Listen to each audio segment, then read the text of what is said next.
The real reason your house keeps getting messy isn't because you aren't cleaning enough. It's because you're not seeing the mess for what it truly is. Your pile of mess is actually a pile of decisions you haven't yet made. In this video, I'm going to show you the 3 decisions hiding inside clutter and the quickest way to close each of them so you can finally stop the cycle of mess and relax in your own home.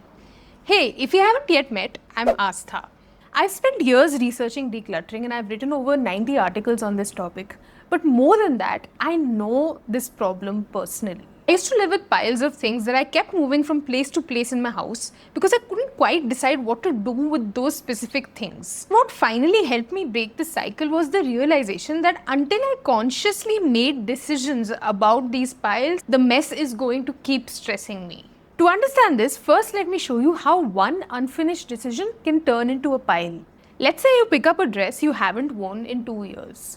You're thinking, do I still want it? Do I still like the way it fits? It costs a lot. Am I wasting a lot of money if I let it go? What if I want to wear it again? That is one object asking you to answer at least 4 questions. You're tired, you don't have time for this, so you put the dress back. For a few seconds, that feels like relief. You don't have to decide today. But the decision hasn't disappeared. Tomorrow, you'll see that dress again. Next month, you'll move it to another shelf. In the next closet clear out, you'll take it out again, think about it, and then put it back again. So the same unfinished decision keeps asking for your time. I call this decision debt. It's not an academic term, it's just a simple name for what happens when later gives you relief today but gives you another job tomorrow. Consumer researcher Ravi Dhar tested this basic pattern across 7 studies. When no choice clearly felt better than others, people were more likely to choose nothing for now. His studies were about consumer choices, not decluttering in particular, but the narrow point of behavior is relevant here. When keeping something and letting it go both feel wrong, postponing can feel like the safest option. But the reality is, postponing the decision doesn't remove the work. It makes you do the same work again. You keep seeing the object, moving it, cleaning around it, feeling slightly guilty about it, and then making the same non-decision about it again. That is how one unmade decision becomes a permanent pile. Most clutter in our house is actually waiting for one of 3 decisions.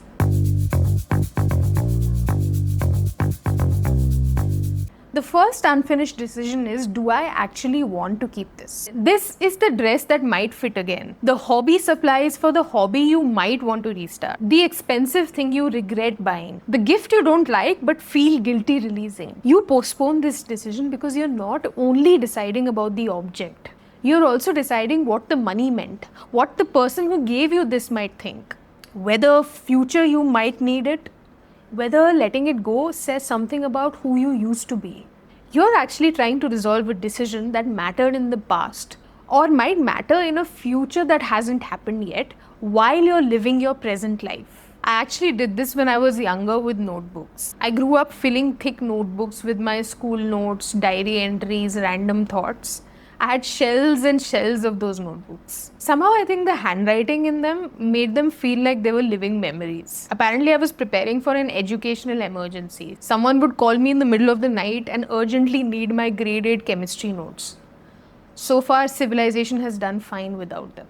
So while every notebook looked like a simple object, the decision made it feel heavier. Keep the notebook and I'd keep the memory. Let it go and it would feel like I'm letting go a part of me. That's why just get rid of it is useless advice. The quickest way to make this kind of a decision easier is to bring it back to the present. Don't ask, could this be useful one day? Almost anything could. Ask, am I willing to make room for this in my life right now? Not in your old life, not in your fantasy life, in your life today. You don't have to answer this for a whole category. Just pick one object and finish one decision. And if these decisions still feel hard, I have a free clutter decision tool that can help make it easier for you. I'll link it down in the description below.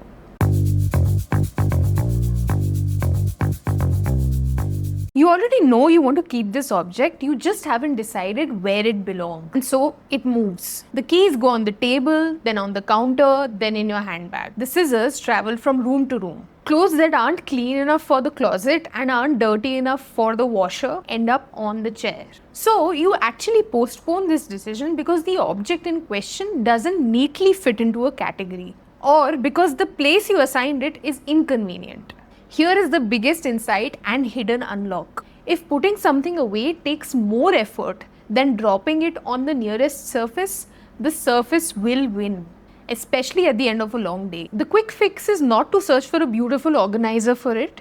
Just watch where the object generally lands and give it a home right there. A tray where you drop the keys, a hook where you can hang your bag in the entryway, a basket for the in-between clothes. The rule is the home has to be easier than the pile. Once the object has an address that matches your real behavior, you don't have to make a decision about where it goes every time you use it.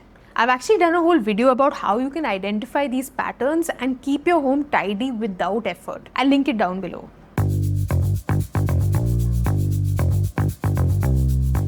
The third unfinished decision is, how does this leave my house? You've already decided you don't want it, but now there are more questions. Should I donate it, sell it, return it, recycle it? Does it need a repair? So the object stays, not because you want it, but because getting rid of it has become a whole project. This is where good intentions can sometimes create clutter. You want the perfect charity, the right person to give it to, the best resale price. You want to avoid wasting something that still has value. These are all reasonable, but while you search for the perfect exit, the stuff remains in your house. The quickest fix here is choose the easiest responsible exit and give it a deadline. If you want to sell it, list it within 7 days, and if it doesn't sell within the time period you choose, donate it. If it's a return, put it by the door and schedule the pickup now. If it's a donation, decide where it's going and when will it physically leave. A donation bag inside your house is not yet decluttered. It's clutter with a plan. The plan only counts when the object crosses the door. Here's one simple strategy. Keep one exit basket by the door. Drop stuff that you've decided to let go of in it. Every item that you drop gets one action and one date. Let's say donate on Saturday, return on Tuesday, sell by the 15th. If a selling deadline passes, it joins the next donation run. Don't write later, write the action and the date for each object that you drop in. Now, let's make one confusing and overwhelming pile easier to solve. This audit exercise will separate the whole pile into 3 different jobs so you know what each object needs from you. Here's what you're gonna do. Pick one cluttered surface, not a whole room, just one surface. Don't clean it or buy anything for it. Just pick up each object on the surface and ask which decisions about this object are still open. Decision 1. Do I want this to stay in my life? 2. If I do, where does it live? 3. If I don't, how does this leave my house? Put each object besides one of these 3 labels or categories. Choose, home, exit. There's no 4th label called I'll deal with this later. That's the label that built this pile. Then close just 3 decisions for the day. One object to choose about, one object to give a home, one object to move towards the exit. Your goal is not to finish the whole surface. Your goal is to prove to yourself that the pile gets smaller when the decisions get finished.